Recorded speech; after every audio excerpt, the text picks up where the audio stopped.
welcome to When the Sun Sets East, Episode 5, brought to you by the Music Ark and the Ark of E Network. My name is Noah. And my name is Gavin. And we're the Blanchard brothers, back for one last hurrah, if you will. Yeah. Not the last hurrah, hopefully. No. We talked a lot about this on the previous episode, but I want you to come back for a 6, and it's still in the works, but potentially we're going to have Mr. Yoni Wolf and possibly Mr. Josiah Wolf as well. The Blanchard brothers might actually get to meet. I'm doing quotation marks for those of you that can't see because this is an audio medium. The Blanchard brothers might meet the Wolf brothers. How cool would that be? Yeah, that'd be pretty neat. I mean, we're just talking about Airborne, right? Yeah, as far as I know. Yeah. You showed me the text and he was like, yeah, Airborne's dope, but have you seen... He definitely did not say Okay, it. no, okay. Yeah, I know that's what you were hoping for. I know. God. But, yeah. We could finally answer the question. I did not hear anything back on the Airborne of it all. I just want to know what they think happened to Mitchell Goosen when the movie ended. I want to know if they think anybody in that movie has a nasty, natty accent. That's what I want to know, because I think it's completely devoid of anything about Cincinnati other than being set there. Well, okay, so we did Friday the 13th, and Patrick and them were like, oh yeah, he goes to Canada. Like, he doesn't go to Manhattan, he goes to Vancouver. Well, we don't know anything about Cincinnati. They could totally tell us, like, that's not Cincinnati. There is no crazy hill in Cincinnati that kids rollerblade down. Is there a floral garden where people go rollerblading? I mean, for all we know, Airborne was filmed in Vancouver. You up in my personal limousine and showered you with roses. That would be our genre if you and I ever formed a we band. would totally be like Andy Samberg and Justin Timberlake with a just nasty R&B, white boy R&B from the 90s. Like, that would be us. Yeah. Color us Blanchards. We'll work on it. Yeah, okay. we'll work on it. So we are here. Yes. Episode 5, and this is the last album, unless they're gonna stealth drop something here at the end of the year. I thought they were probably that's what they were doubtful. Going on here to talk about. Probably doubtful. Oh yeah, they were gonna break that news on this giant news on this podcast for sure. That's the way to get the word out. But I mean, legit, there's a ton of people listening. I can't thank you guys enough for the response and the continued response. I haven't showed you, but somebody actually shouted us out. Just a fan shouted us out on their Instagram stories today and was like, thanks to Noah and Gavin, it's been killing me waiting for this episode. And they were referring to the Mumps episode. Whoa. I was going to show it to you earlier before we sat down to record, but it's already pretty late here in the Ark of E studio. So we had to bring the feels in while the mics are on. I should actually give the person a shout out while I'm on here. Alrighty, this is Mr. hackeddead.sd. Doesn't have his name listed here, but yeah, he shouted us out, and he asked if we had listened to the Old Dope mixtape that Yoni had put out. He said, I think Gavin would love it, so you should definitely check that out. It is available on Bandcamp. I couldn't find any other I know Bandcamp accessible way other than that, but yeah, you can listen to it for free streaming and or donate and pay some money for it. I think I bought an album to an old 80s zombie movie that was nothing but one band doing a bunch of synthwave, but it was in the 80s. It wasn't a new band doing synthwave. I think I bought that off of Bandcamp. I think I paid $2 for it. I still can't wrap my head around the idea that there are people who actually reach out and talk about this, because it just doesn't connect for me. Because I know, I was going to say, there's a handful of new reviews on the Music Ark, on iTunes, but I haven't really read you. I've gotten a few other fan feedback things. Yeah. This is from Mr. Mercutio9 on Instagram. Again, don't know his actual name. Love y'all series on Why. I might have missed it, but did y'all mention Greenthink? It's a mix of members of Anticon, and it's mainly Yoni. Again, not sure if I missed the mention during the podcast. Keep up the good work. I have not specifically mentioned Greenthink. I may have offhandedly mentioned it. Dawood and Rachel have talked about it a good bit. But that's definitely something that you would delve into in the interim before we come back for our big wrap-up cast, which is not even the real finale, because again, when we go see them live in December, we will come back. So When the Sun Sets East is not going away permanently by any stretch of the imagination, but we are going to take a break after this week so Gavin can listen to all of these side projects. That's the same kid who commented on mine, man. That's awesome. Yeah. Because like my Eskimo Snow one, I did Eskimos and then a picture of Snow, the white rapper, to make people realize, oh, yes, it's if you Eskimo haven't been Snow. following Gavin on Instagram, and again, that's at gingerbeardman with 2 N's because somebody else got there first. Did you see this comment? It made me laugh because he was like, Edward Snowden was fucking hell raw back in the day, and I was like, oh, I get it. Yeah. Edward Snowden, it totally clicked. I thought that was hilarious. And but he Edward said Snowden kind of looks like Snow. yeah, that exactly. was the bit I loved. But same thing, he was like, love y'all's white podcast, and I'm like, this is ridiculous. Like you're just trying to get me to like this band, which I do. But it's like you just wanted me to listen to these albums. And that like, really sounded like you had a gun to your head. I mean, Continue. I do. But no, it's like the whole premise was, let me listen to these albums and see if I can get you interested in them. And like when we get into this album, I think it's fitting that like we're the new virgin podcast where like you're getting a virgin to listen to why. I'm not really a virgin. I've just never listened to their music before. But you picked the name of this one from one of their earlier first albums. But then the name of the other podcast that miraculously through Yoni's support on his Instagram, you found these two, Da Rich. You found both of them and you made them a podcast. Sticking with it. We never got any proper feedback. I guess they're okay with it because they didn't say anything. Yeah. So like, you kind of looked up and here you go. And now they've got their own thing with Untethered Layers. And I'm listening to this and I'm like, those two are really kind of like the final word on why when it comes to like all the nuances of them. And it's fitting that you took the name from the final album they have. Like, it's just, you're a pretty good dude. Thanks, brother. Just you. I put a lot of thought and effort into all of the stuff surrounding the site. So it's nice to hear that you appreciate it. And to hear that there's people listening that appreciate it. Yeah. Like, seriously, thank you guys so much.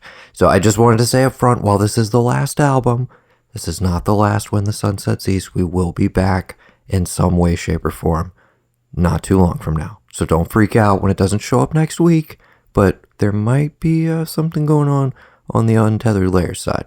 More on that later. I've actually got to talk to Dawood, see what their plans are post Moh Lhean. Yeah. Which I don't even know if we've said yet. That's what we're here to discuss, the final album. I don't even know how I'm going to put an Instagram. Not final album. I hope it is not the final album, but if it is. What a way to go out, though. Yeah. I mean, dude. Okay, up front, when I ask you which do I listen to, the extended version or this, you were like, oh, just listen to the regular one, but definitely check the remixes out. So, I listen to it in the car, and I always, when I do an album, I don't put shuffle. I got to listen A to Z, And for some reason, my dumbass did not do this. So where I'm going, somehow it played the right ones in order. And the one I get to was it January, February, whatever?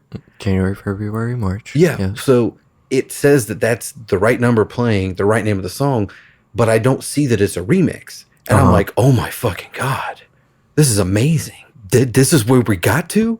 They did it. They did it. This is it. This is great. It's, oh my God. And then the next song was out of order from like what I was looking at on my phone under the unextended, because I was just trying to see the difference. And I was like, wait a minute. Expanded, sorry. Wait a minute. Wait, what? No. And I went and looked and I played it again. I was like, oh, well, let me restart without this extended stuff. Let me just listen to the regular one. And then I got to it again. And I was like, well, this doesn't sound anything like that. What? No. So I love the album. I'm just as confused listening to you explain this as you look on your face right now. Yeah. Okay. I thought that one of the remixes was part of the album and it sounded dope. I don't know who made it. I think it's amazing.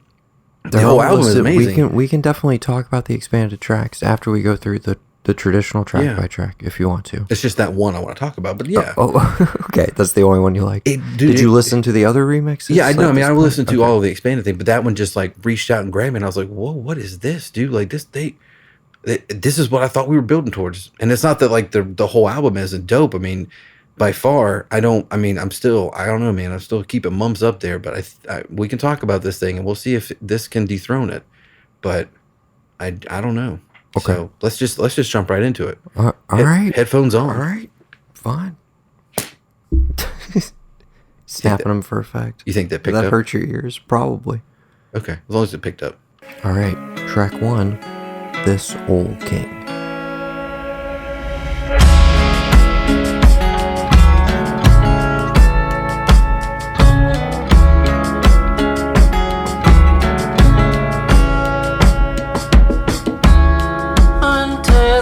layers, so thin as paper. Let them all like vapor dissipate, integrate when they hit air. One thing, We laid in the parking lot, watch the stars and the shooting stars.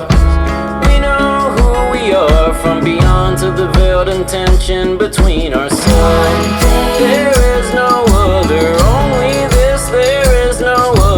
this one thing. There is no other. All right. You're not gonna let me get to the changeover? Sure. Right here. Here we go. Can't play it all in the cast. It doesn't. I don't care. I gotta. You gotta just let it ride.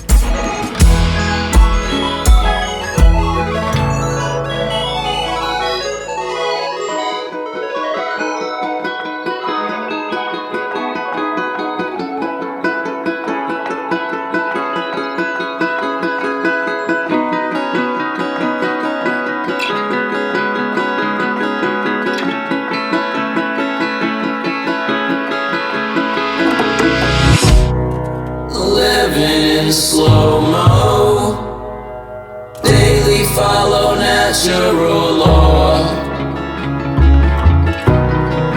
cordon off sorrow, tourniquet till it falls off. Neon fences facing westward into diminishing light. But at the start of spring, like the robins sing, this old king will be rising. A new love blooms on the long notes of old horns.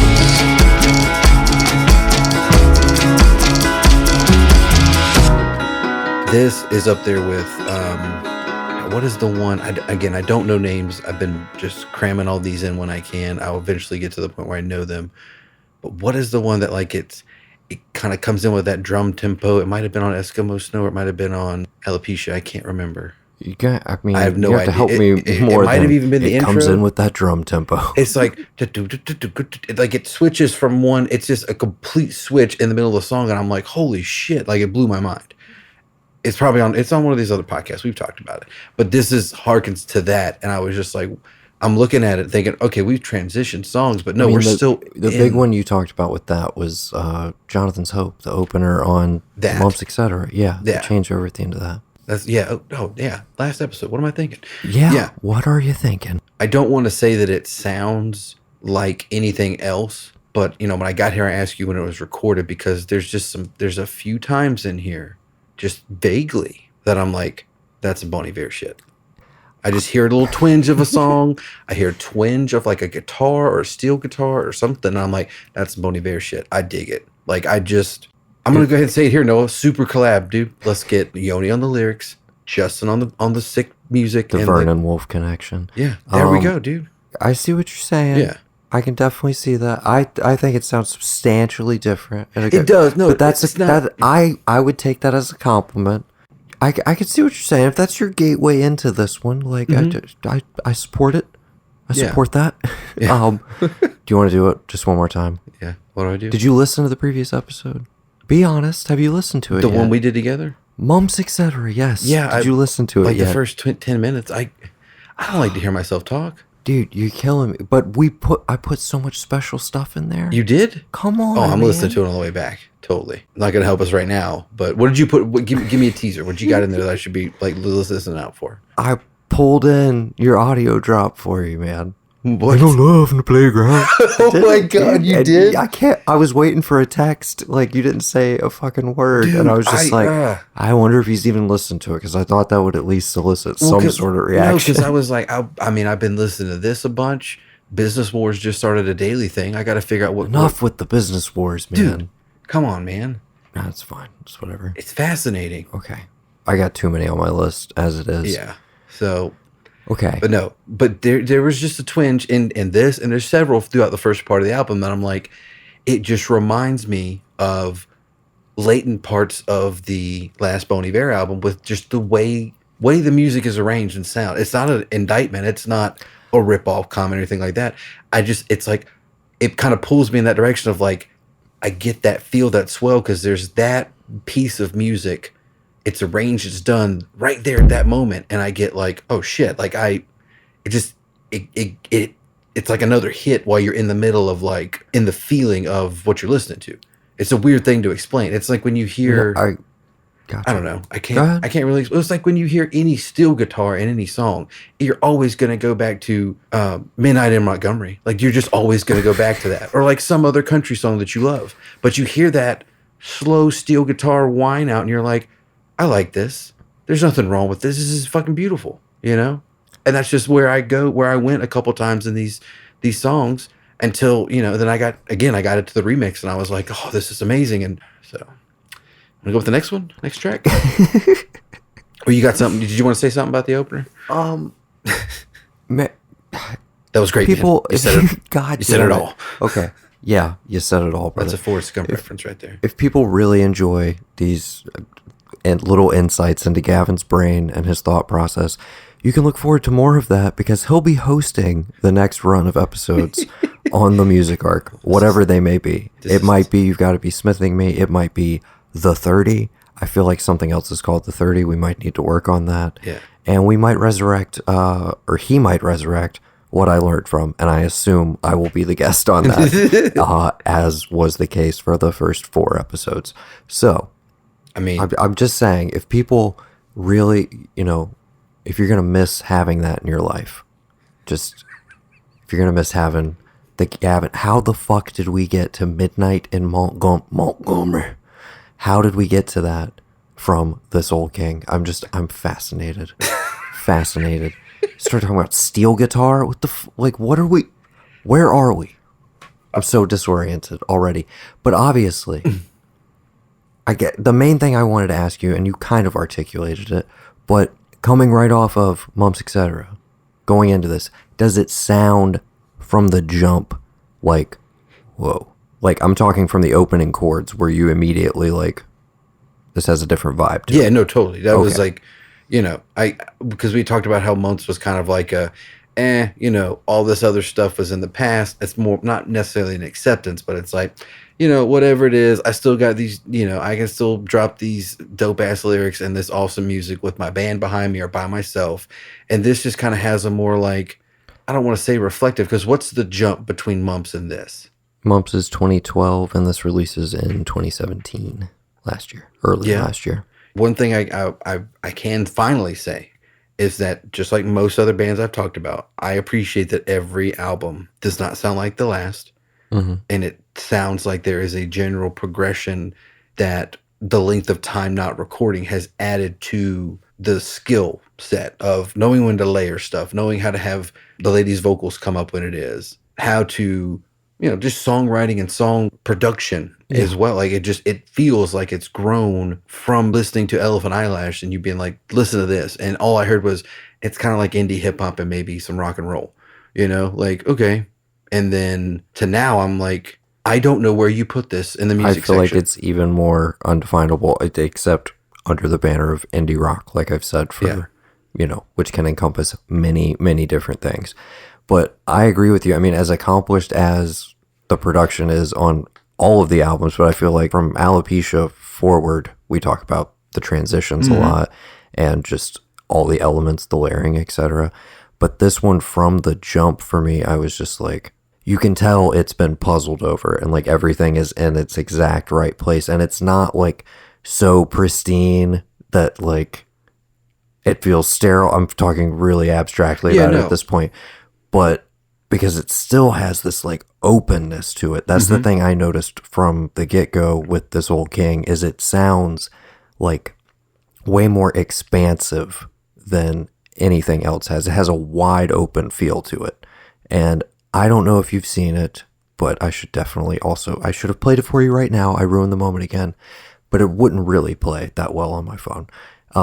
There's a 3D video for this, like a VR experience video. Yes, with Yoni in it, and like you can do it on your phone and like do the whole 360 view, you know, with the iPhone camera. But apparently you could watch it on like VR headsets Oh, if you have one, that's which would be dope. awesome. You're like inside the video. Well, my friend Zan, the new house he moved into, one of the extra bedrooms was solely for his computer and to have a giant free space for his VR. So the next time that I go over there, I'll be like, look, I need you to play me this video You should and let me put the definitely do that. headsets on and see it. Because that would Yes. actually be kind of dope. That's again, who thinks of this? Who's doing that? There is something obviously, whether it was bad stuff beforehand with illnesses and all the stuff we talked about, but it just feels like with everything encompassed, with the interaction you've had, I've had, all the stuff we've covered, it's not it shouldn't be lost on anybody. And obviously it's not with the fan base you talked about, with the support, which we greatly appreciate. But it's just someone I can look at. It's like, it doesn't matter what this guy does for the rest of his life.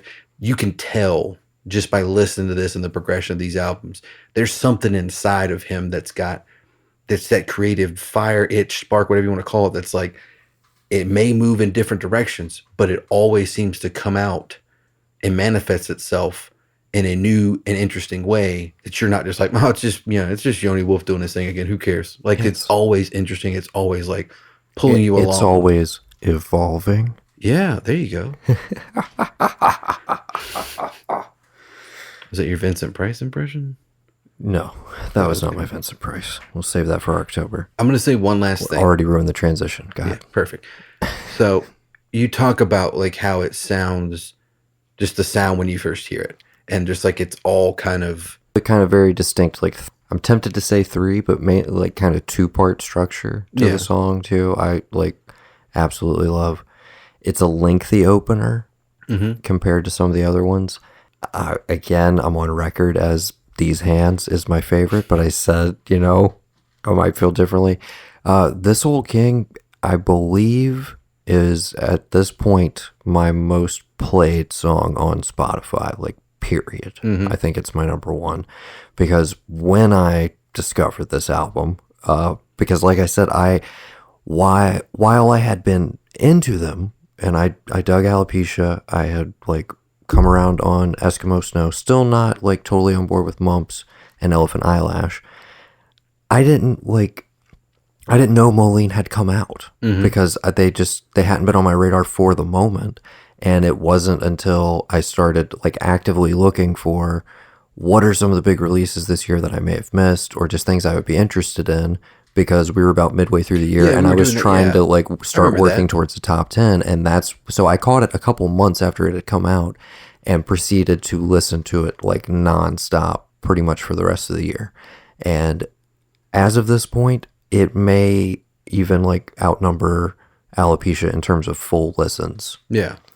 And yeah, just it immediately grabbed me. And I've talked about it on previous casts. This is the album that made me dive back down the rabbit hole of why in a big bad way and like basically turn them from a band that I really, really liked and dug this one album in particular by to a band that I absolutely love their entire discography at this point and is one of my favorite bands of all time. Well, So that was the point I wanted to make. I think I've brought it up before, maybe when I was mansplaining stuff, but like if I can't think of another one, but AFI is like my favorite of all time.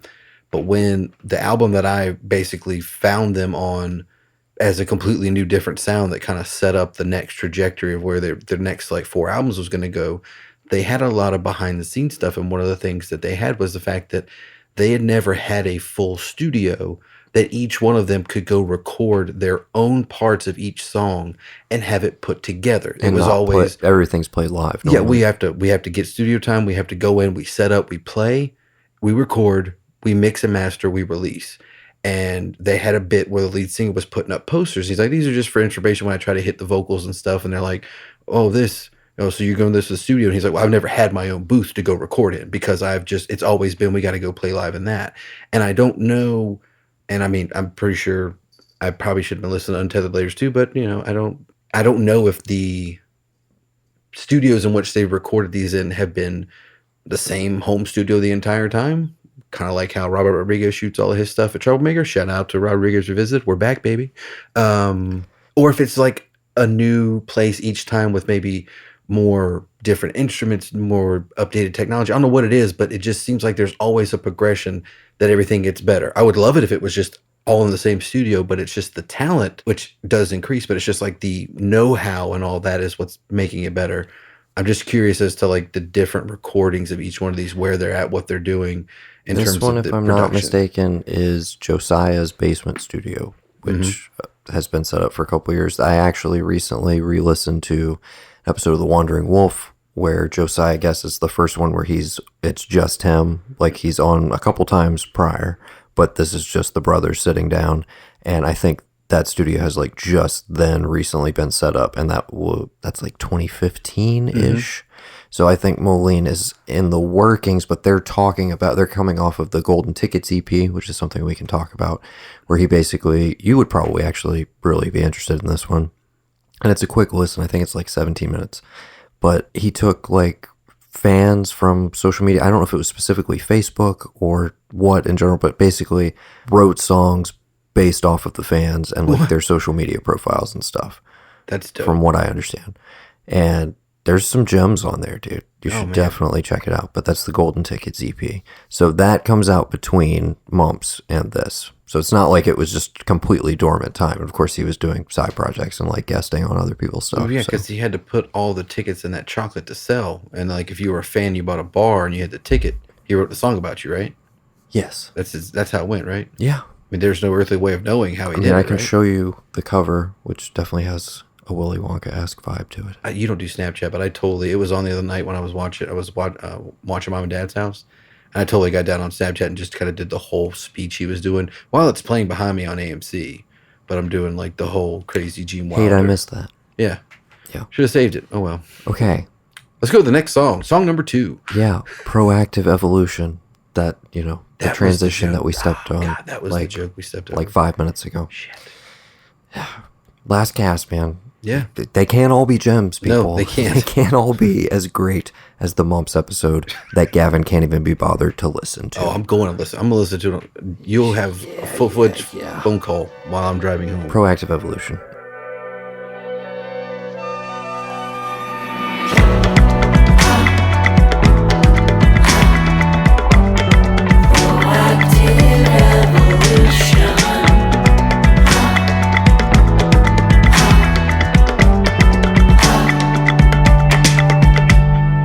I'd be wide, weak, and blind, the opposite of oxen, feeling for an exit, with fingers stiff as branches of a tiny bonsai birch, bark falling off in strips, leaving nude wood white, so bright and raw scar glow, like a fresco angel, except starved and deranged though, and for an exit trying through blindness and time, if I wasn't when I am, but I'm on fire, and I'm on right, yeah, I'm on right. Early running for favorite song on the album. Okay. Early running. I mean, I love it as well. I love all of these tracks. Spoiler alert, but I can pull out a favorite as of this listen. We'll get to it a little bit later. But yeah, the female vocal you're hearing, Miss Liz Wolfe, Josiah's wife. If you didn't know that, Gavin. No, I did not. It doesn't feel like you're weighed in by something, if you will. Like the first, 3 where there was, before we got to, Mumps was kind of like they were flowy and open in some parts, but it did kind of feel like there was this thing inside of you, where there was this thing that was kind of putting its claws around you as you're listening, of like, this is where you need to be. This is where you need to be focused on the dark energy, the death issues that are going on in the lyrics. And then once you get to Mumps and you get into here, it's like, I'm going to brush my shoulders off. I'm going to break out of this shit. And I'm just going to be like, you know what? I'm me. I know what I'm good at. I know what I can do. And I think that's what Mumps is. Mumps is the I know who I am, I know what I can do album. And then this is the let me show you what I can do album. I still got a few new tricks you haven't seen yet. On first listen, just first feel, that's just kind of how this as a whole sounds. But that's just my interpretation. That's all art is. It's subjective. Just Okay. take of it what you will. All right. You said you felt like things were weighing, or you felt a closed-in quality. I found the adjective that I was trying to use earlier. 2 of them, actually. There's a little bit more airiness and a little bit more spaciness, and I think that's twofold. The songs breathe a lot more. There is not the like constant flow of lyrics that you have on Mumps. Like Mumps is wall-to-wall lyrics for the most part.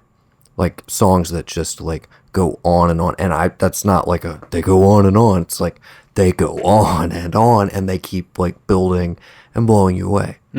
But because the lyrics are a little more clipped down, they're very like focused and direct and memorable on this one, I think, because you're not overwhelmed by like just the sheer amount of them in the song.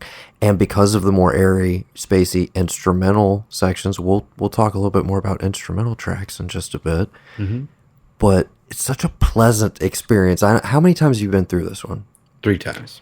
This is like, to me, in the entire discography, the best like chill out Yes. record. That's perfect. The line, the pulse, the push, the move, that's not there. You know?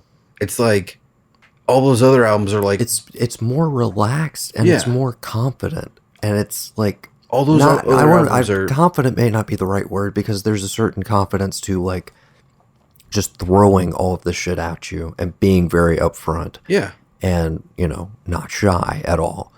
But this one, it's not that any of that is gone. Like, it still feels like a lot of self-reflection and honest stuff there, but it's just a certain amount of remove and perspective on it that I feel like wasn't there on some of the other ones. And it could have to do with the fact that the other ones were so close together, and there's a gap in these. Yeah. Life happens. I mean, you said the golden tickets, but you evolve. Yeah. Life, you proactively evolve. Exactly. You know? And it's like the first stage of the evolution, those first 3 albums, I hearken those to the same way when I describe The Dark Knight to people. Every song feels like it's moving you towards this thing, and you got to get on that train. You got to stay on that train because it's pushing you towards this thing, and it's being open and honest and upfront about a topic. Whereas, like you said, this one's just like, I would put this thing on to clean the house, or to like, hey, I don't want to listen to podcasts right now. I just want to throw something on and like have some music in the background and just kind of let me wander in my own head, like I'm really good at doing. Yeah.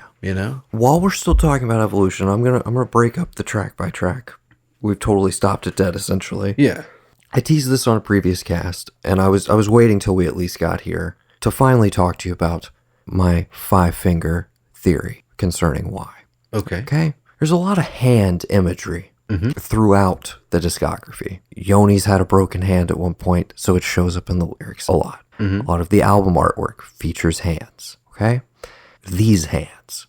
Come on. Okay? Go with me here. Yeah, no, I'm following down the rabbit hole. So, on a hand, how many fingers you got? In most cases, you know, if you're not Christopher Guest in The Princess Bride. Yeah. Or whoever that dumb NFL player was that blew his hand off on 4th of July. If you're not him, you know. I'm going to stick with Christopher Guest in The Princess Bride. Okay? Because you either have one more or you don't. You got enough. Oh, you have one less. Yeah. Okay, I got That's you. That's where I was going. Never mind. Okay. Now I'm just thinking Imagine a firecracker. Palm me hand. Dude, no. It's synergy, dude. I was literally like, dude, Jason Isaacs in Armageddon? Yeah. Your wife's going to be open if you catch bottles for the rest of your life. I think on that alone, we have to, we have to go back to Bay yeah, of we've got to Lynch, do an we Armageddon. have to. Okay. Oh my God. Imagine a firecracker. Oh God. Live for those, man. That was great. Perfect. Totally synergy. lost track of where the fuck we were, though. Yeah. What? You were talking about the 5-finger death punch of the what? Yes. Let me continue to take us off the rails. Okay. So, in most cases, you know, the average person has 5 fingers. Yes. So go with me here. We'll go chronologically. And this in and of itself is going to be controversial. I'm going to go with my own chronology and then explain myself. Okay. Excuse me. When the Sun Sets East chronology. Okay. Episode 1. Elephant eyelash. That's the index finger. Okay. It's the thing that gives you, it's the index, man. It gives you all you need to know about what's coming up. Everything's there. It's all the the puzzle precursor. pieces are there. The preamble. Okay. Alopecia is clearly the middle finger. Yeah, a big It makes fuck the you. biggest statement. Yeah. Okay. Stands out the most. It's bigger than the rest. Ooh. Okay. You blow my mind, dude. Keep Okay. going. Okay. Eskimo snow. What do you have a guess? Eskimo snow's the pinky. Oh, okay. Because you forget about the pinky. A lot of people, they just forget about it. Until you're in a hotel room and you got to light your lighter or it gets cut off. Sure thing. Robert Rodriguez revisited. Nice. Yeah. Okay. But the pinky can do a lot. You know what I'm saying? Yeah. It's very important. Does a lot of things. Yeah. Okay. Uh-huh. It's essential to the grip of the Yeah. hand. Okay. It's what balances your phone when you're trying to text somebody. It goes underneath Mumps. That's the old ring finger. Okay. because you love mumps. It's the best one. Because that's when you've given yourself over to why. You are fully committed. You want to put a ring on it, if you will. Yeah. Okay. If you're into mumps, etc., that you are a full-blown Y fan. Period. Okay. All right. Okay? And Moh Lhean, it's the thumb, man. It's sitting over here all pristine and opposable, and it does so many different things, but most importantly, it's the thing that closes over the fist of the previous 4 records and finally punches through. It's the thing that, solidifies this is one of the greatest bands of all time. This is where they're at right now. Okay? And that whole fist, what's driving behind it? The evolution of the arm, if you will, Oakland Azul Asylum, the album that none of the others can exist without. And that's been Noah's 5-fingered Y theory. And I had to throw the evolution of the arm, Twin Peaks return in there. Because, Gavin is speechless for the first time in his life. You want to know how my brain works? I am fucking amazed at how you grabbed at all that. It punches through. I was going to say, Moh Lhean's the thumb, as in, the thumbs up of, you put all these underneath. This is A-okay. This is fucking great. But if you don't like it, it clenches that fist and I'll fucking fight you. That's where I was going. But you totally did it. You really busted through that ceiling. You really, bam. That's what it is for me. And I'll go ahead and say it right here. Controversial opinion, maybe. Moh Lhean is my favorite record of Y's. And I know it's, again, controversial. A lot of fans would probably completely disagree. I think it's their best album. I genuinely do. So, with that in mind, you want to get back to it? Yeah. Okay. I feel like, you know what? If you don't, it's the last episode. Play a couple tracks through and we can just go with it. I mean, we don't have to sit here and do every track by track by track. Well, there's a few transition tracks in here, but Yeah, I do want to talk about Easy. Give me the hits. Yes. Well, no, we're going to listen to the album. Okay. But let's listen to a little bit of Easy.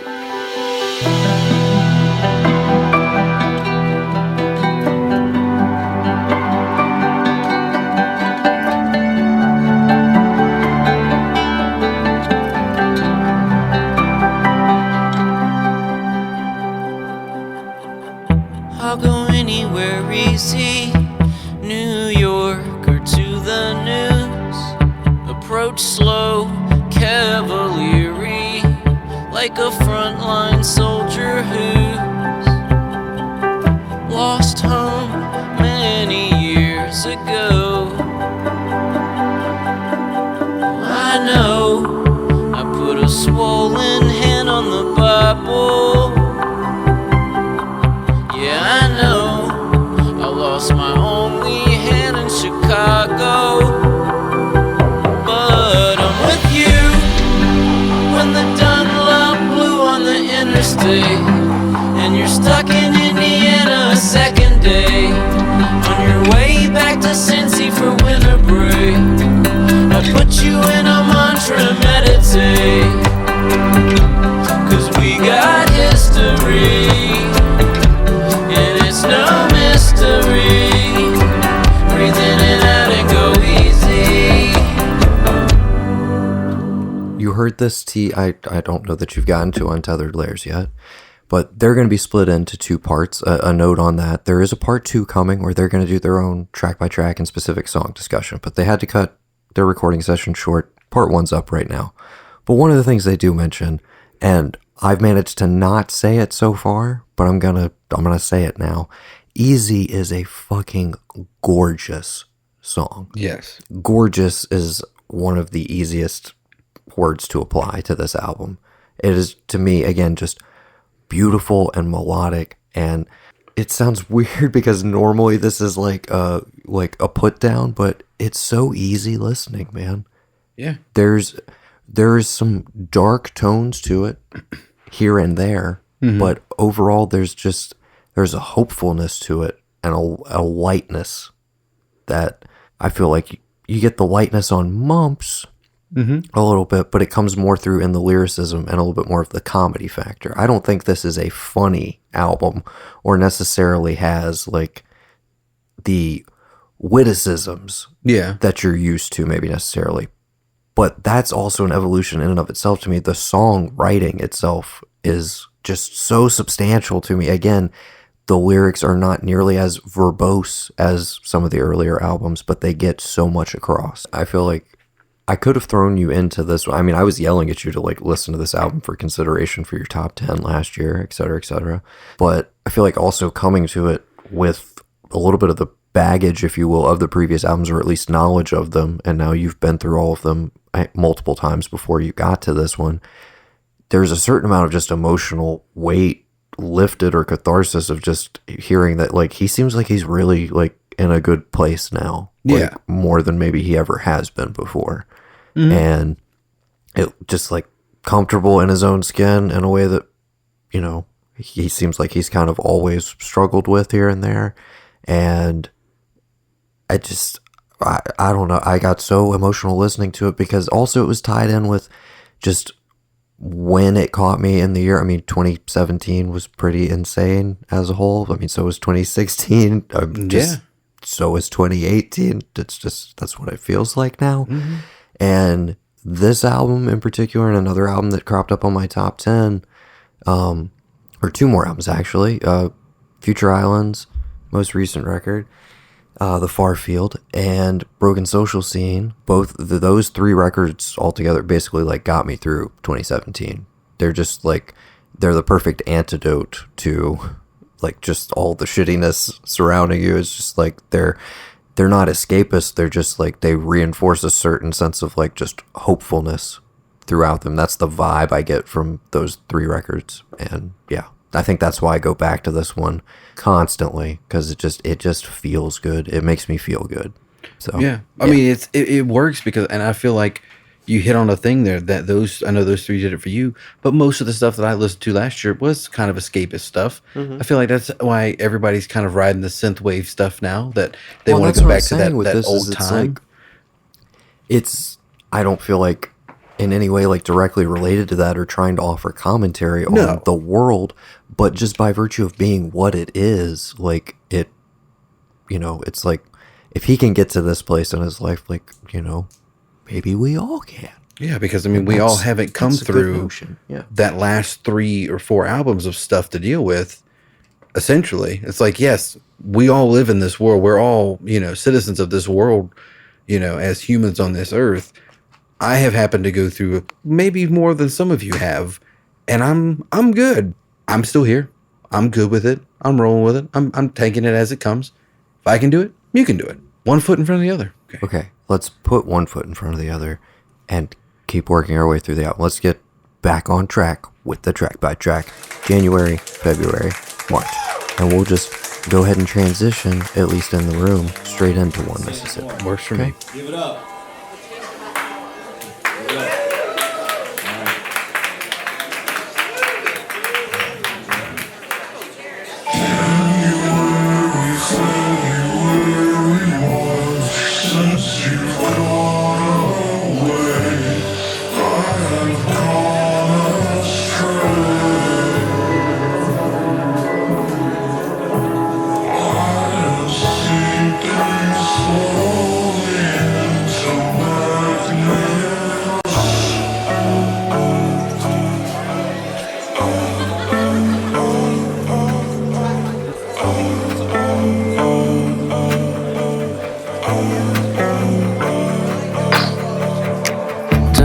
Focus on the limb that's missing. with the damn phantom thing itching. Yeah, it is a difficult mission, but listen. With much of the whole intact in this great anarchic expanse, it mostly comes down to a gang of ants swarming on the shadow of a stain of a drop of blood. I know I gotta submit to whatever it is in control. I know, stop throwing shadow on shadow and let it all go. I know, you say more Mississippi. I think the percussion across all the albums, uniformly excellent. The percussion on this album, uniformly excellent. But this track, just the like dual layered percussion, especially in the back half right there, is so fantastic. And I love like The Bay of Lynch opening. What's that? The Bay of Lynch opening. What about it? The first part of January, February, March, when it's that thing, I instantly was like, oh, this is Noah doing Bad Boys. Like Noah messing with songs on Bay of Lynch. Like it's what it reminded me of. Oh, okay. Like this weird distorted like vocal of like, you know, and that's just, and then we transition into that. And I'm going to have to listen to that back to back and then listen to that remix just to see what it is exactly that's done differently. So wait, this was the remix that you listened to? The January, it's like they meld them both together and make it one song. Yeah, because they are essentially one song. Yeah, but January, February, March could just not be listed as it could just be Well, a even transition that bleeds through. But even on the Lyrics Genius, it's not listed. It's just to go straight into, One Mississippi. But yeah, and again, they're very much tied together. We still haven't hit my favorite. Waiting for it. And so you're sticking with Proactive Evolution so far? Yeah. Okay. But yeah, more of the acceptance that we're talking about, of course. Got to submit to whatever it is in control. Again, a sense of like directness with the lyrics.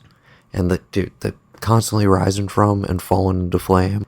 What do Again, you? Yeah. One line as good as that, and you got a great album. And they just keep coming.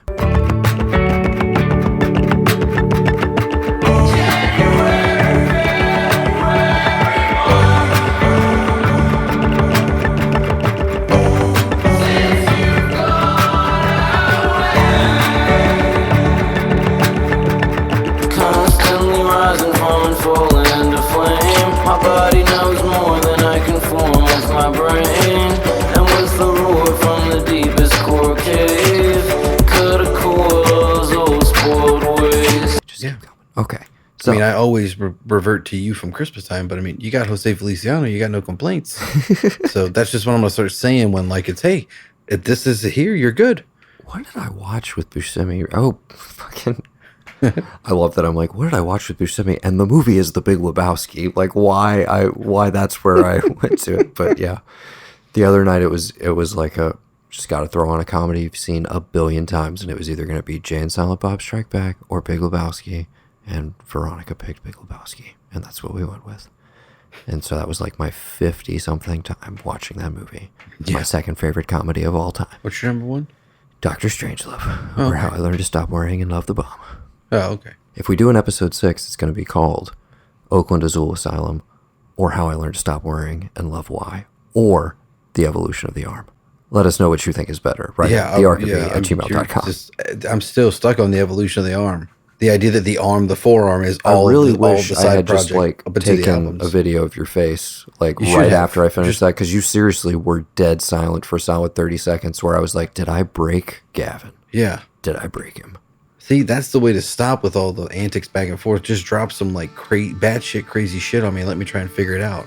Because then I won't talk about other stuff. I'm telling you in the room right now, what I'm probably going to be doing through this little section is playing The Longing Is All in the background, because it's a purely instrumental track. So let's talk about that for a second. I want this to be taken in the best way possible. But if Yoni ever wants to just like, you know what? I don't have any lyrics for this album. Yeah, We're just gonna go in and just don't get me make started an on instrumental that, dude. record. I would be I'll so fund on it. board. I will fund it Or with every. if they like scored a movie like and it was just instrumentals. There's so much gorgeosity here, dude. There's so much going on. I mean, this is, dude. Like, I'm excited that we started talking about this. I'm excited to get to possibly see them on tour and all this stuff. But it's almost like I wish you'd have been like, let's do this next year where they might not have anything going on and the buzz is still there. And then it's like, oh yeah, they're not doing anything. And then I could like try and use my one favor and be like, would you guys mind like really giving this short film I'm doing some street cred and like just let me send you a cut of it after the director's done and just score it and send it right back, you know? And like let me use my one favor card or my one like, you know. Watch your hand. I got it, Mom. It's okay. It's gonna pick up, and if you're talking when it happens, then it's Yeah, like it was it's just a hard to tiny bump. It's decipher. fine.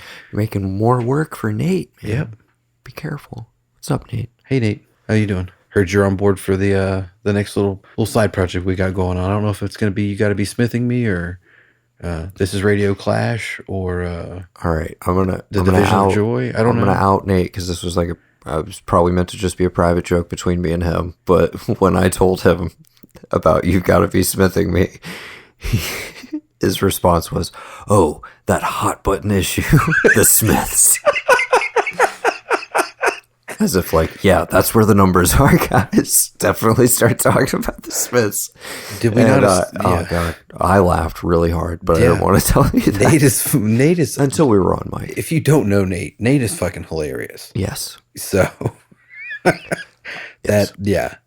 It never. I don't Again, think dude, I've ever if- been around if that kid. That's and what not you want to smiled. do, and I think people should let us know. Like again, Gavin has the reins for the next run of whatever we do, which you can make. We'll cap it at 6 episodes, I guess. Okay, Which how many Smiths albums? 4. there's only 4. Yeah. Okay, well then let's definitely do that because that would be easy. Yeah. Okay, and then you get to jump back to the picking the stuff. Okay. I guess, or we just I don't know, man. We'll see where it Well, goes. if you want to make it easy, I'll just make you listen to all 3 Bon Iver records, and a 4th episode of all the stuff he's guested on. You know, Okay. like That's My Bitch, Hold My Liquor. So you know, all four, those 4 and 4. 4 and 4. Okay.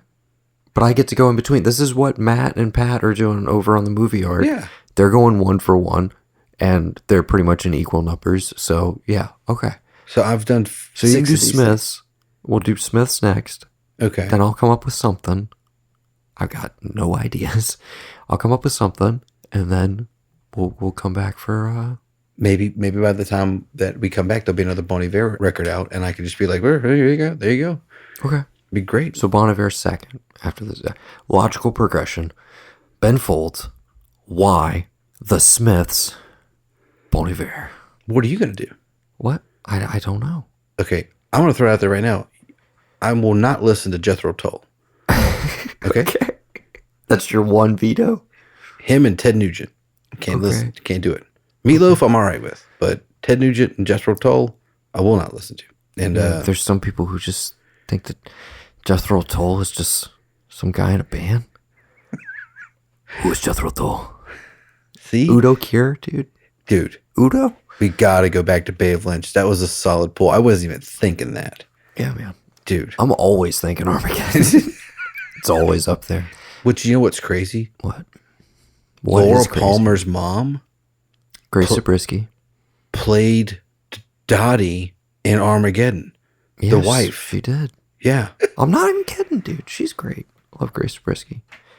All right. Have we filled our lunch quota for this episode? I think we've definitely filled our Michael Bay quota for this episode. Yeah. Okay. So we'll transition from The Longing Is All right into what is the neck and neck favorite as of this listen for my favorite song on the album, George Washington. I wrote a song called The Longing Is Old.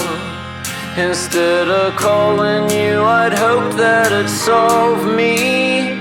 For now I'll go to where the reeds grow tall, fall flat and small when they'll never find me.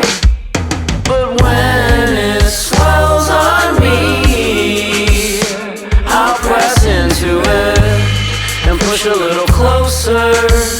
Yeah, when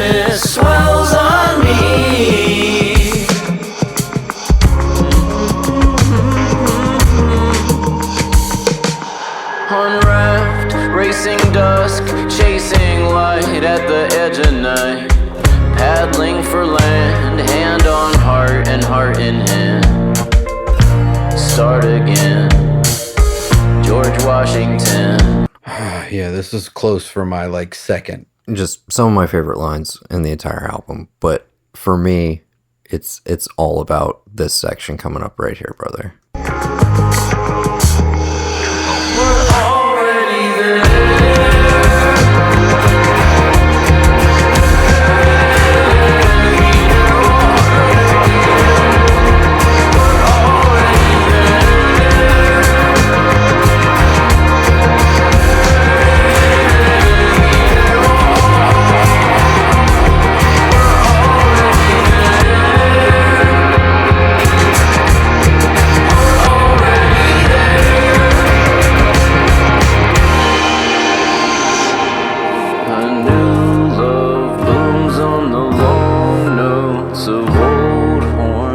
Lovely echo of this old king. Just, yeah, this to me, I don't know if this one was released as a single. I know This Old King, I believe Easy, and I think One Mississippi. I don't think George Washington was. What's up? You said that your favorite part, that now, that like that beat right there, that was like your favorite part. Mm-hmm. How crazy my mind goes. I hear that. You know what I think of? I think of the Chainsmokers and Coldplay.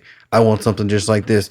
At the very end, that last little guitar riff, like as the song is ending, which might be, I don't know, the best 30 seconds of that song, which might be where we go next if we're going to make another run. Shameless plug. Okay. It was smooth though, right? I pulled it right out of there, didn't I? Sure. Yep. Okay. Like a glove. God damn it. Okay. Let's just go ahead and move. Unless you have any further thoughts on George Washington. No, that it is tied as like my second favorite on the We're moving into what's tied for my second favorite. The Water.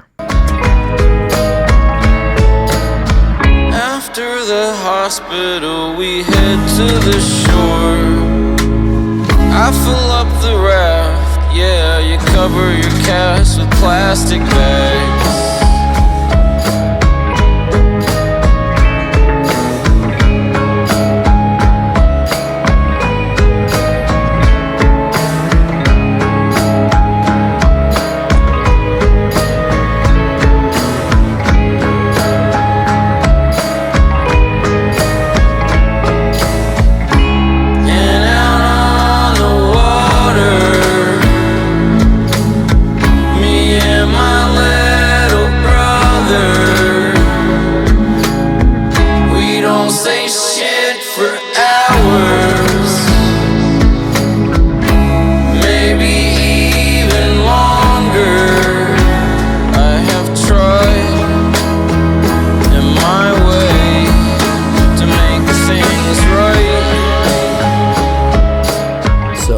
We are, in fact, able to get the Wolf Brothers on.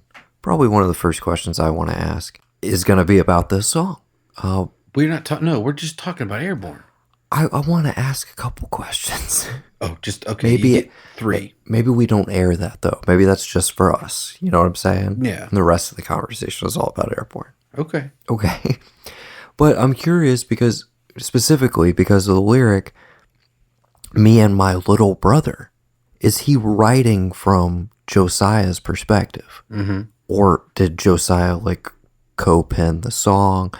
I'm curious about how that came about, or if it's just that's the lyric he went with. But just it makes me think of me and you, man. Like there's times when you and I are hanging out when like we're both just like kind of existing next to each other, like on our phones or like doing our own thing or whatever. But it's like, we don't have to constantly be, you know, shooting the shit to be, you know, engaged with one another, if you will. Yeah. And sometimes there are just those silences and those spaces. And again, this is one of the airiest songs on the album. And as much as the lyrics are very sparse, but they pack a punch, at least for me personally. It makes me think of me and you, man. Yeah. And I mean, it kind of, I feel that that's there. And I do kind of feel like some of it's by design because usually I start talking, you're like, save that shit for the podcast. And I'm like, all right, okay, cool. So yeah, that is kind of why I did do that earlier tonight because Gavin immediately started talking about like, yeah, so when did this one come out and blah, blah, blah. And I'm like, dude, fucking just save it. Just save it. No, 7. Yes, as if I thought we were going to be struggling for content. We are currently at, what's that counter over there saying? I have no idea. I can't see. We are at 112 right now, our Yeah. time. So if you guys are way low, way under that in the episode counter, you know why. It's because there was a bunch of bullshit to trim. But I'm going to keep a lot of this. Go for it. Yeah, At least keep the whole file. for sure. Posterity. Okay, we got 2 more, and then we're done. We're fucking done, man. Oh God. Consequence of non-action. You keep your wants registered with committees in your mind. Each empty breath a record of what isn't there. Will I be counted out among those from you taken? Slowly your scalp spits a cowlick for me. Over years spread out as a dull persistent feeling. Is something you forgot that might have never been. In the hole on the Alcatraz tour, you were scared to touch the walls. You were scared to touch the floor. Oh, I wanna touch your pulse. I wanna touch your core. Not hide in your pores like a pus. No, I want more. Phone number like a misdealt hand. You, girl, you're all the way more beautiful than a photograph of you. Don't dig out that mode again, 'cause I still need something, and it might be you.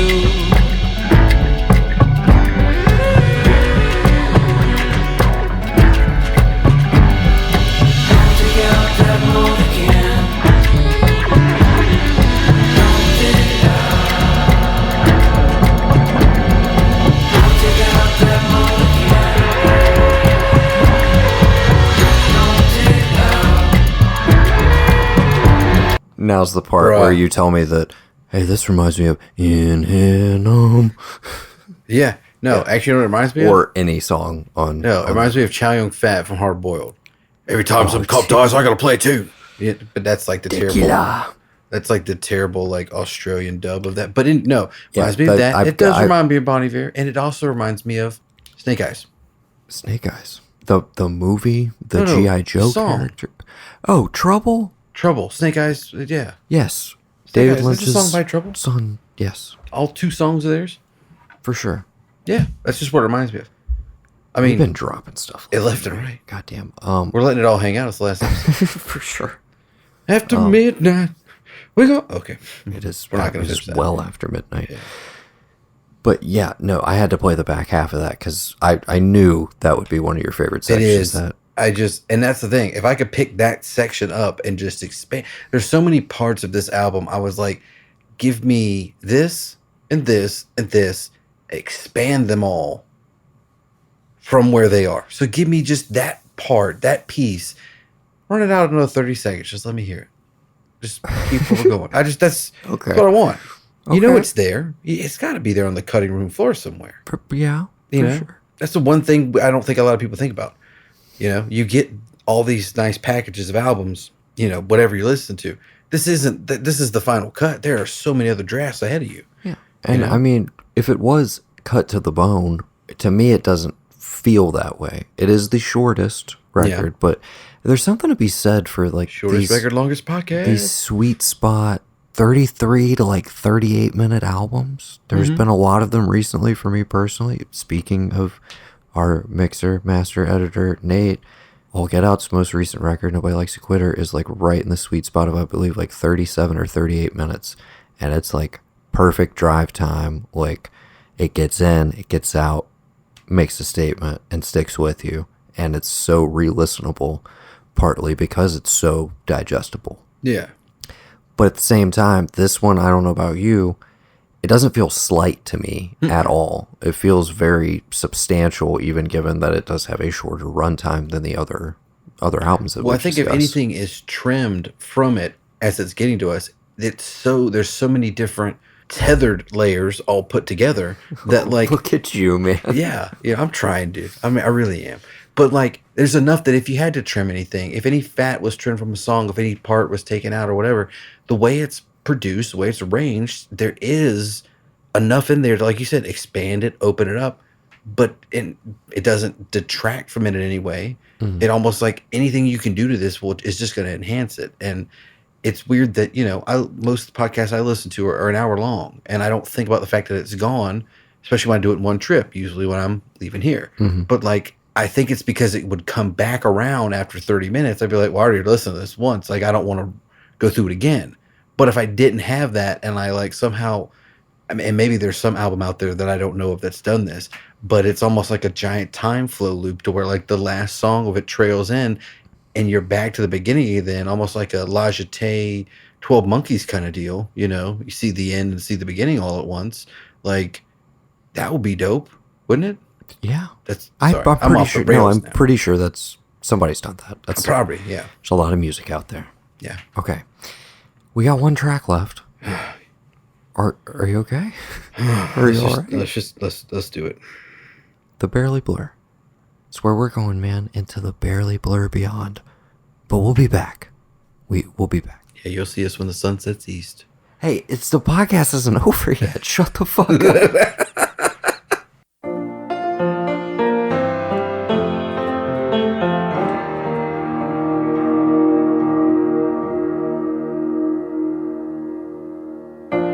What bad storm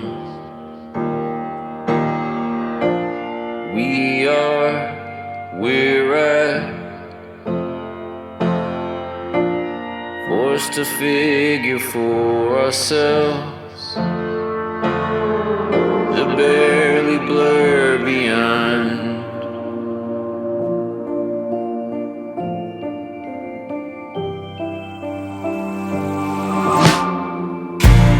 What mad store brought us, dropped us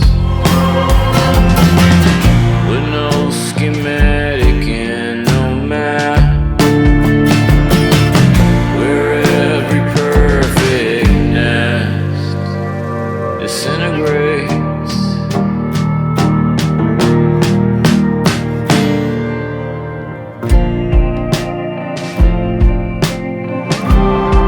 Into the barely blur beyond.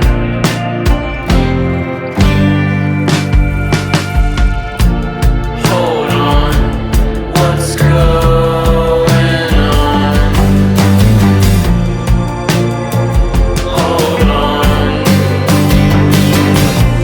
Hold on, what's going on? Hold on. There's such, again, like an ethereal, like floaty quality, and I love there is like an uncertainty there, but again, kind of just to like, this is what it is, Yeah. an acceptance. And as far if you're trying to come up with a parallel for me, like, because I haven't thrown out that many, this sounds like some late period Radiohead to me. This could be on Moonshaped Pool, or just like from a production standpoint, and I think they would take that as a compliment. I'm pretty sure Yoni's a pretty big Radiohead fan, but it has just that like just crisp production to it, and it's just, again, it's gorgeous. We've said it. This plenty of sounds times. like something you're going to hear on the end of a season finale of any NBC or CW show. It feels like you could throw this on at the end of Friday Night What? Lights. That's what it sounds like to me. I'm just giving you my frame of reference. I I'll don't go know with you on Radiohead. Friday I know Night two Lights. It Radiohead actually could songs. fit in. Really? Yeah. That's it. No, God Oh, I damn it. just said it. Fuck, God, I You knew it. Fucked the dog on that one, Yep. dude. Come Oh, on, man. man. All right, now I know what's I coming bet- after you. Got to be smithing me. Well, Gavin, we and the did it. paranoid android, something like that. I can't wait to get to the one that's got Creep on it. And then In Rainbows, which is actually really We a could dope call album. it exit music for a Gavin. I don't know. People shout your suggestions at me, but I think that's what we're doing. I think we're gonna do radio. Oh no. That's some lengthy albums, a lot of lyrics you have to dive deep inside of. Oh my god. Well, see, since you're not talking to the lead singer of Radiohead, I can tear that shit to shreds. Dude, what the fuck is this? What am I? What do we want from you me? go right ahead and do that. Talk all the shit you want about Tom York, and then I'll have Veronica come in here and fight you. I'll just play for her like all of the episodes and just like You're just gonna cut out all the good stuff you say, and it's just a whole podcast of me badmouthing them. Yeah, yeah, yeah. No, I mean, I would. I like talk show hosts too. I know Gavin's entire experience with Radiohead comes from the Romeo plus Juliet soundtrack. Yes. Okay, we did it. Yes. We made it through Moh Lhean. How do you feel? You made it through the contractually obligated episodes. I will now remove the final bullet from said six-shooter. Clink, clink. Chink.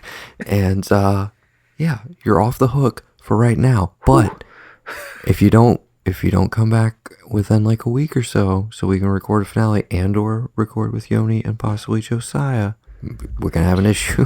Well, now that the contract's been fulfilled and you've taken that last bullet, I fuck this band. I hate it. I don't know why the hell you made me do this. Cut the mics! Cut the fucking mics! Nate, cut them! No, I was going to say, and now that you're a fan, you've got to chop your toe off with a shovel, right? With a shovel? You haven't seen Super Troopers 2 yet? No, I haven't. Sorry to spoil that for you. Definitely worth your time. I watched it last night.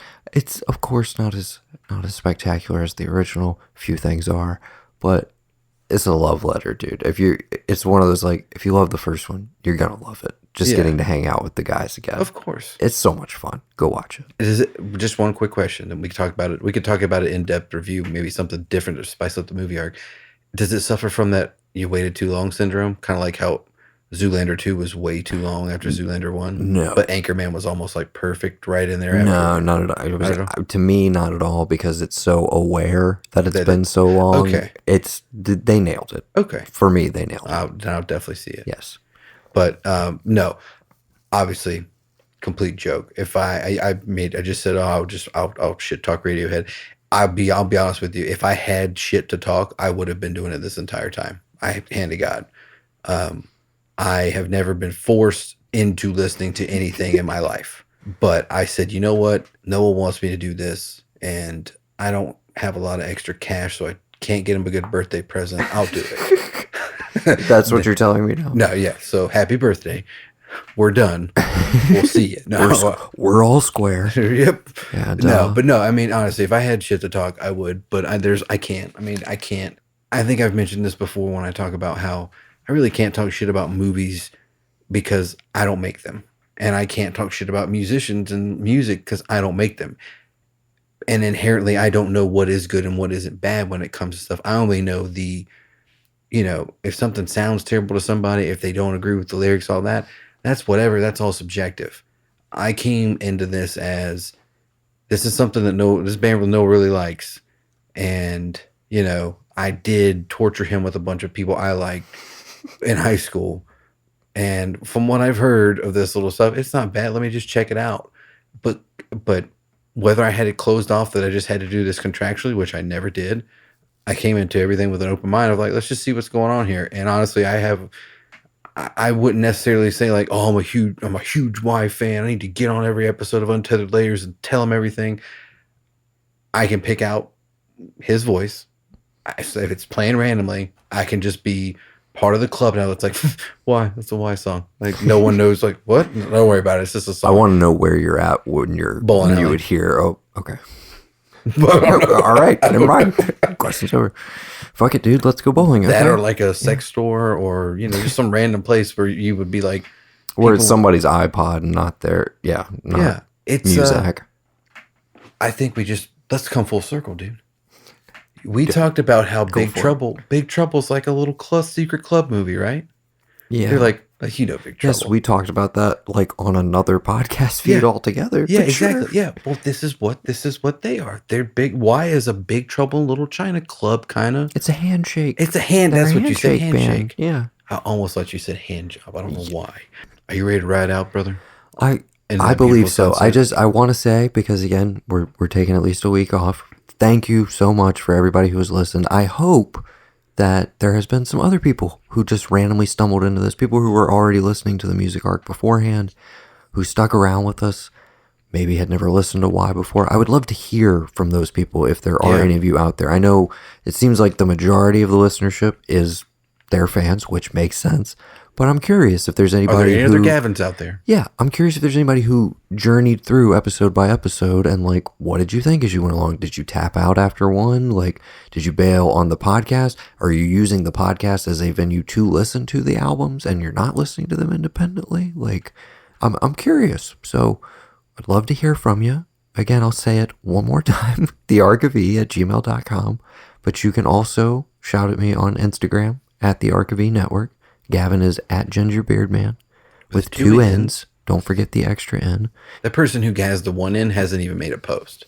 There's literally like 500 people that they followed. No posts. You should just like contact Instagram and ask them if they can remove that guy, and you can get a blue verified check mark. I think. Oh man, could I get a blue verified check mark? Yeah, I tried to maybe. do that on Twitter.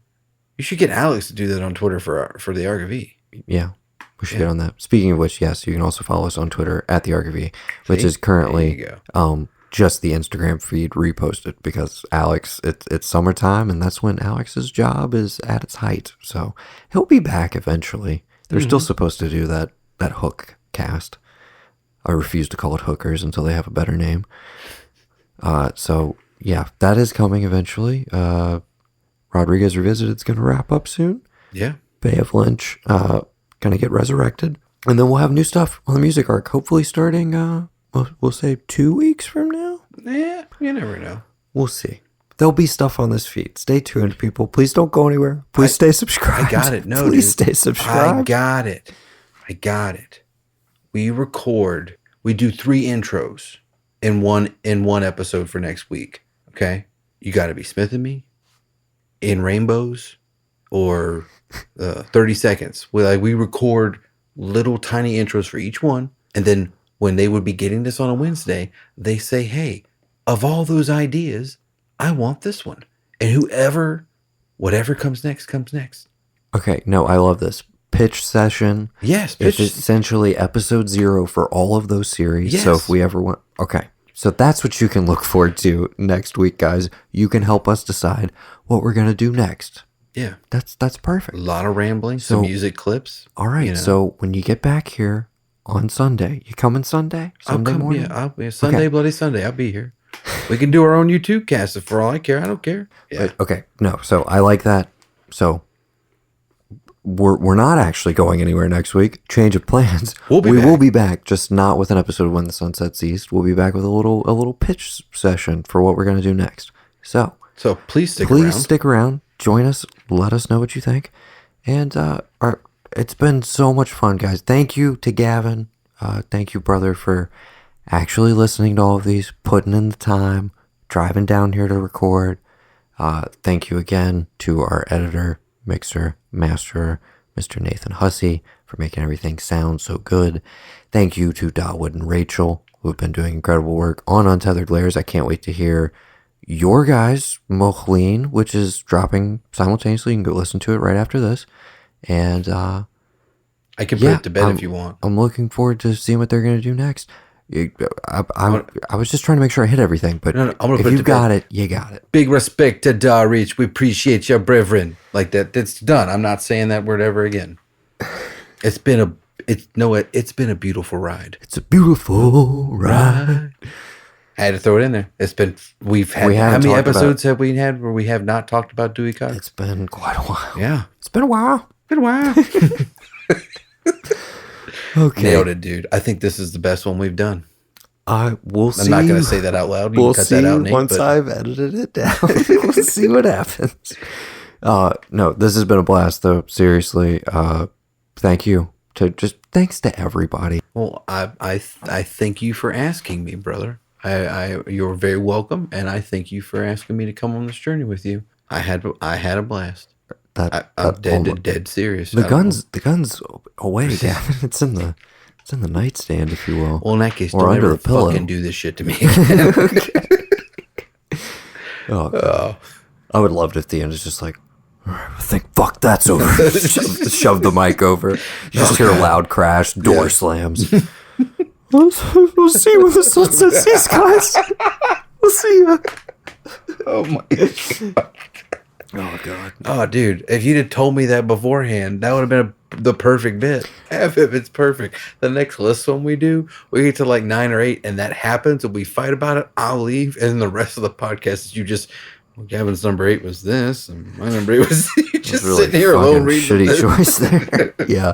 You're just throwing all kind of fucking shade at what I picked for the rest of the. And it's, normally we get like an hour. It's like fucking 25 minutes because you just read through everything.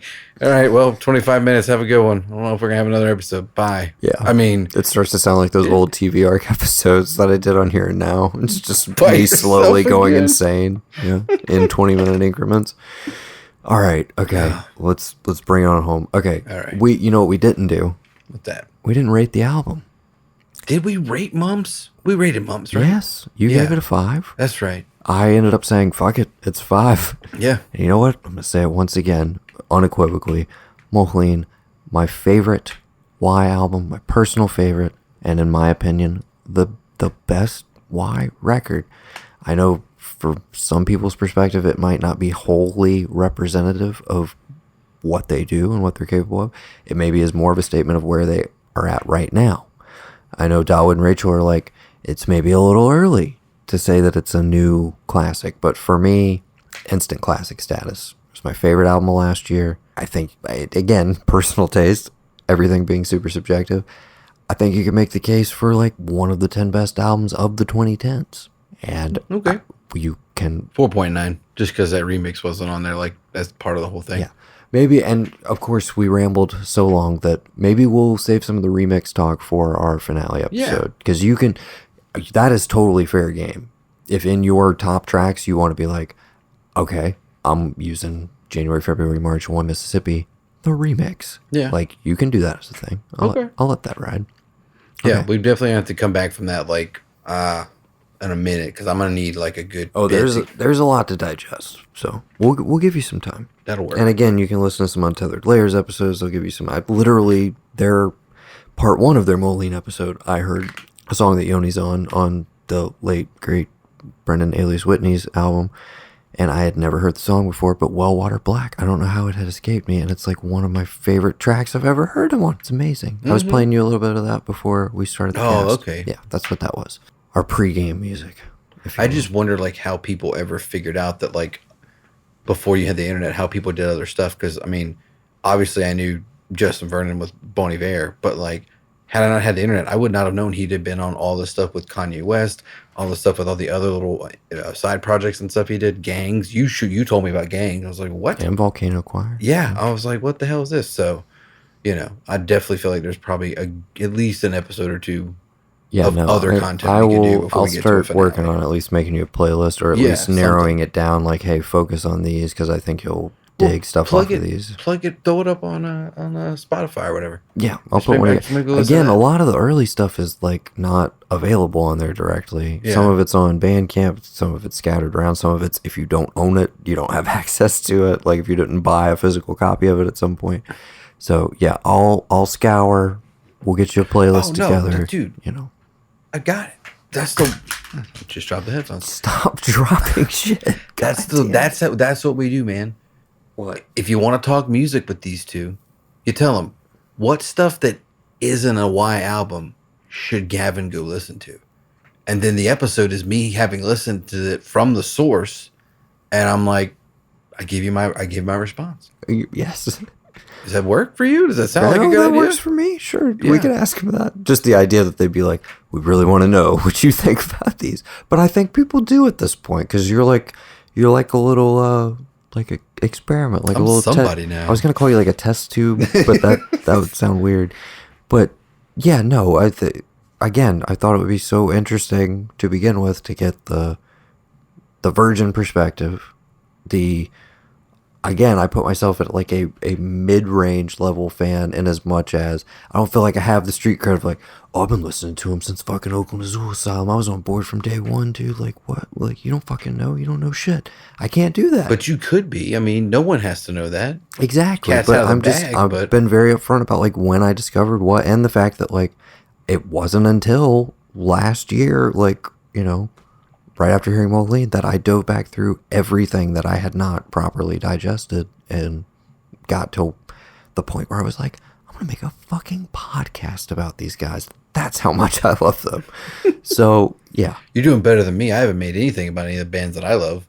Well, get on it, man. I've been trying to. Okay. I really love the Smiths. Well, balls in your court, as they say. All right. Okay. Until next week, when we'll be back with a very special episode of the Music Ark. For this week, I have been Noah. And I have been Gavin. And we've been the Blanchard Brothers. And we'll see you when the sun sets east. Let's try it one more time. Yeah. Go with the slowed down. It's the final episode. And we'll see you when the sun sets east. I'll see you when the sun sets east. Don't forget me.